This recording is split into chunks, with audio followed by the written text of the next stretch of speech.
Hello! Welcome back! Kanina gumawa kami ng paper clock. So, ito na yan ngayon. Medyo inayos ko at dinagdagan ko ng, ano tawag dito? Yung second hand dahil for sure hanapin ni Russell mamaya. Kasi kanina sinasabi niya yung lagyan ko kanina. Bala ko sanang hindi na ilagay pero nakita niya kasi nandito siya. So, dapat nandito talaga. Hinahanap niya kanina kung nasaan yung second hand dito. Pero supposedly dapat hindi na ilalagay kasi minsan nakakalito na siya. Okay, so tingnan natin mamaya. So, ito, naka-ready na ito. Itong clock. Tapos, of course, kung meron kasi ako ditong parang whiteboard. Ipapakita ko sa kanya mamaya kung paano susulat yung time. And then, of course, whiteboard marker. And then, there is my. So, ready na tayo. Sana makuha niya yung pag hindi, so ngayon ituturo ko sa kanya yung telling time by the hour and then 30-minute interval. Kung hindi po niya kaya yung, baka hindi na po kayanin yung telling time by 5-minute interval kasi sobrang dami na by the hour, 30-minute interval, tas idadagdag ko pa yung 5-minute interval, baka malito na siya. Itatry kong ituro sa kanya mamayang gabi. So, ganun roan natin ang ating mga anak. Tignan po natin kung kaya nila at kung hindi, huwag ipilit. Depende po yan sa kakayahan ng ating mga anak. Kung kaya lang niya sa tingin ninyo, kaya lang niya yung by the hour lang. Kung kaya niyang dalawa na, pwede din po. Kung kaya niyang yung tatlong po yun at alam niya na po niyang mag-skip count, pwede na rin po. Pero hinay-hinay lang po kasi mga bata pa po sila. Beginners pa lang po sila. So, yun po yung tip ko para sa inyo. So, tawagin ko na po si R. Kasi right now, nasa baba po siya, nanonood. Pakakain po niya kasi ng lunch. Pinanood ko muna siya ng TV and then, wala pa siguro 30 minutes. Ready na siya. Tatawagin ko na. So, wait lang po. Ready to listen? Ready. Okay. So, we have here clock. And we have here paper clock. The clock will tell you time. Say time. Time. Okay, it will tell you if it's time to eat, to sleep, or time to play. Shorthand is called the hour hand. Hour hand. Sit properly. Sit properly. Mini. This one is called second. Second hand. Okay. If the hour hand, look Russell, look mama. It's pointing at number 10. Okay. And this minute hand is pointing at 12. Like that. That means 10 o'clock. And o'clock. 12 means o'clock. So 10 o'clock. Again. Do it again. 7.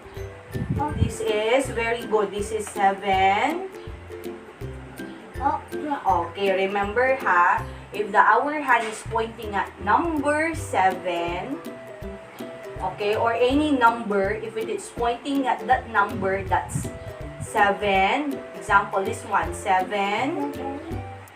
12 means o'clock. So, what's the time? 7 o'clock. Okay, this is how you write it. Look, you're going to write 7, 10, and then 2 dots. 12. Are you going to write 12? No, you are going to write 2 zeros. 12 means o'clock. 2 zeros means o'clock. The same. Okay, so this is 7. Read this. 7 o'clock. Very good. Another. Let's have another one. What about your turn? What about 5 o'clock? 5. 5 o'clock. Very good. How are you going to write 5 o'clock? Okay, you write now 5 o'clock. I don't know. Okay, I'll help you. This is 5. 5. What are you going to put?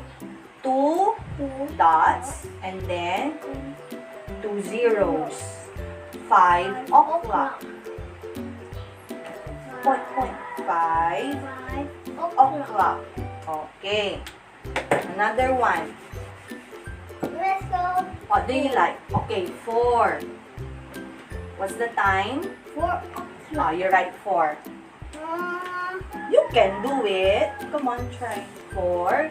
Copy. 4. Mama is so happy. 2 dots. Okay, 2 zeros. Very good. So this is 4. o'clock. 4. O'clock. Very good. Now, what if you listen? So this is 4 o'clock. What if the minute hand is pointing at number 6? Okay, let's try. Number 6, like that. What do you think is the time? 5 o'clock. Oh, the time is 4:30. 4:30. 6 means 30. You 4:30. But this one, what's the time? 5:30. This is how you write 5:30. You look at Mama. Mama first. So 5, 2 dots, and then 30. 5:30. 5:30. 30. Next. What about? That's 3. It's called 30. Very good.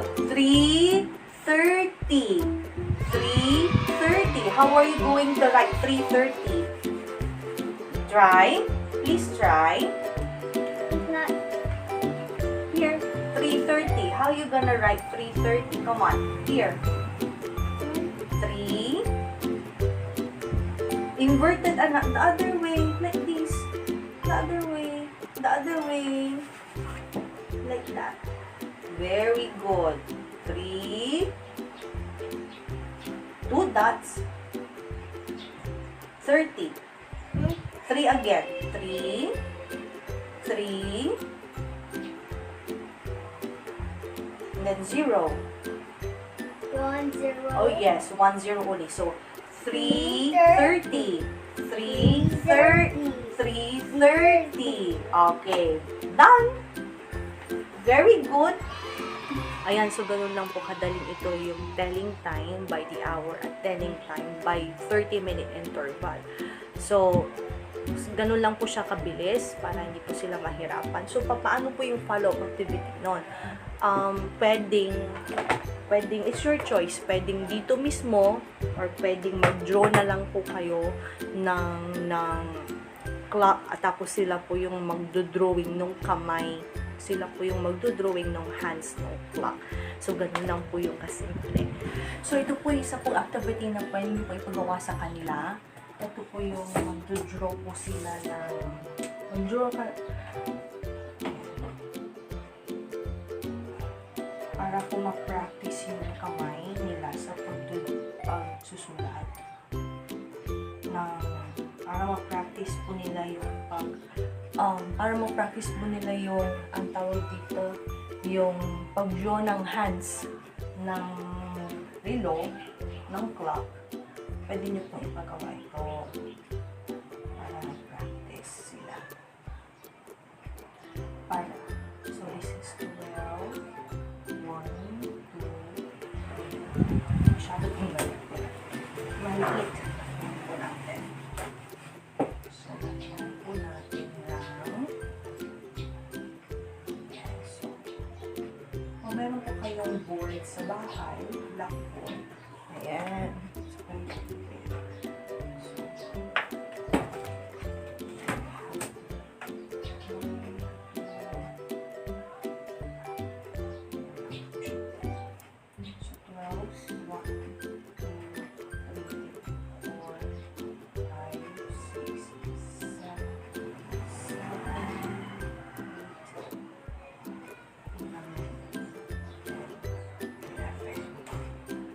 So, ganyan.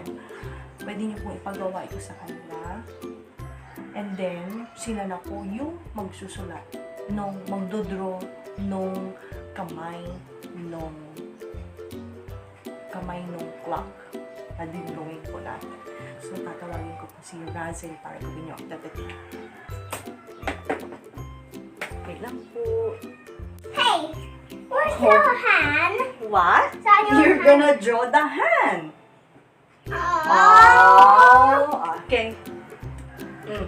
I want to draw a hand. You know that. Okay. Wait. The time is 9 o'clock. 9 Where's o'clock. 9? This? Here, you draw here. Shorthand first. Where's 9? 9. Is that 9? No. Okay, let's erase. 9 o'clock. 9 o'clock. I'll show you first. Okay, Mama will show you. So, 9. Shorthand first. 9. 9. And It's then... hot. Sorry. I'll switch on the electric fan. Oh, come We're on. going to a carnival. We saw that. Alin po? Yung red. Ano red? Yung corn. Ay, Ah, Papa right in here. oo. Here. So, 9, shorthand first, pointing at 9, and then long hand pointing at 12. So, this is 9 o'clock. Okay, your turn. What if it is, wait, 4 o'clock. 4. Okay, shorthand first. Shorthand. Again, shorthand. Short only. Oops. And then o'clock. Very good. O'clock. Very good. That's 4. 4 o'clock. Very good. Next. I'm a bit hungry. Okay, we'll eat after. No, we not. I like to eat. Okay, last already, last. Na, what about 10:30? Where's Here. 10:30. Shorthand first. Shorthand. Oops. 30. 10:30. 30. Is it 3 or 6? 6. Careful. 10:30. Longer. Very good. 10:30. 10:30? Another one. No, I'm hungry Last now. na. Gosh, no. Ikaw naman. Okay. 8 o'clock. 8. Shorthand first. Shorthand. Oops. Okay, so ganun po. Kahit po hindi po perfect yung pagkakadraw nung kamay nung clock, ang importante po ay na-drawing po niya ng tama yung kamay nung clock. Okay? Tapos, ang isa pang titignan po niyo dyan, dapat pag hour hand maiksi, short hand lang siya, at yung minute hand mahaba. So, ganun lang po siya. Okay, so I hope meron po kayong natutunan. Thank you very much for watching. Bye!